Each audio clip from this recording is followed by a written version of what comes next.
Nathan, a tight game, but defeat on the road. What did you make of today?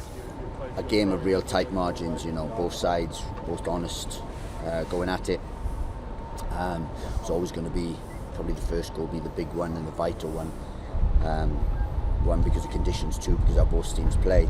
And I just felt we got let down by a refereeing decision, directly led to their first goal, and that's a disappointing thing for me. Plenty of endeavour, lacked a bit of fluency, a bit of quality, but the conditions didn't really, do that. And I think it was a second ball game. Things bounced, bobbled, didn't secure the first ball, then have an opportunity, and that was really. There was no real fluency, no real craft to the game today. But two honest sides, and it was always going to be one thing. And look, that's a disappointment for me. You mentioned the importance of that first goal. Was it a different game if we're able to keep it level at that point? Well, it is. It's a tight game. We still could have lost it. We still could have won it. But what I'm saying is we needed to be that was the thing that really changed it, because there was never a lot of chances in it. And then once we went to chase it, then we ended up conceding the second, which you've got to be better at doing. But I'm just frustrated really with that first opportunity.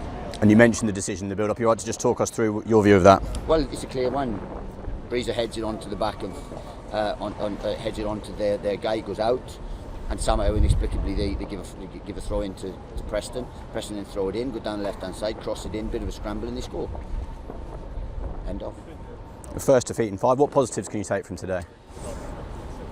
Well, it's just difficult, because we've won on Saturday, we've got 2 away games then, we've got big journeys, then we've got one home game, then 2 away games again. So it's all little things like that you have to handle when you're in the Championship. As I said, positives today is I've got an honest group that give me everything. They try when we ask them to do stuff, tactically, technically, physically.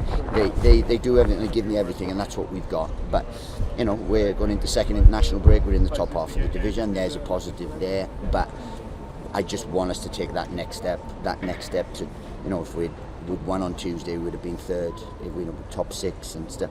And those are the boundaries I want us to push. 2 long journeys on the road this week, as you mentioned. We now head to the international break. How do you plan on using that? We rest up, we do some real good work, we get some minutes into certain people that needs it, and then we go from there.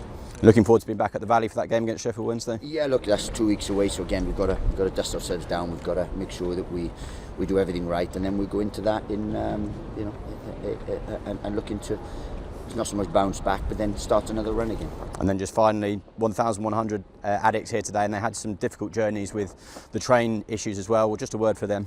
Look, brilliant again, thanking them for the support, the back-ends, massive journey with the storm, with the train journey, with all that. We appreciate everything they do, and we just really gutted that we haven't been able to send them home. Midweek, if we just hung on, would have been a different story, and then today, if we could have done that, it would have been exactly the same again. But look, we're finding our feet at the level. We will learn from this, and then we'll be better for it.